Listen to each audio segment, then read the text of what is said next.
নবী সাল্লাল্লাহু আলাইহি ওয়াসাল্লাম আমাদেরকে দিক নির্দেশনা দিয়েছেন যে যখন ফিতনার যুগ আসবে, ফিতনার যুগ বলতে চতুর্দিক থেকে ফিতনার ফাসাদ। ফিতনা ফাসাদ কেমন, মানে আল্লাহ রাব্বুল আলামিন কোরআনে একটা বিষয় বলছেন, সমাজ তার উল্টা চলছে, এগুলো ফিতনা।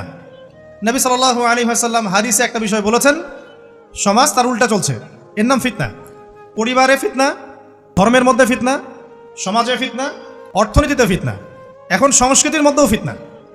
তো এই ফিতনাময় পরিবেশে নবী সাল্লাল্লাহু আলাইহি ওয়াসাল্লাম বলেছেন যে কেউ যদি ঈমান এবং আমলের উপরে, মানে নবী সাল্লাল্লাহু আলাইহি ওয়াসাল্লামের আদর্শের উপরে সবর করতে পারে, টিকে থাকতে পারে, তার জন্য 50 জন শহীদ সাহাবীর নেকি হবে ইনশাআল্লাহ। তো ফিতনাময় পরিবেশে যদি সবর করা যায়, হকের উপর অটল থাকার চেষ্টা করা যায়, ইনশাআল্লাহ আপনি 50 জন শহীদ সাহাবীর নেকি পাবেন ইনশাআল্লাহ। আসসালামু আলাইকুম। ভিডিওটা যদি ভালো লাগে তাহলে ভিডিওতে একটা লাইক, কমেন্ট, শেয়ার এবং নতুন দর্শক হয়ে থাকলে অবশ্যই চ্যানেলটা সাবস্ক্রাইব করবেন। ধন্যবাদ।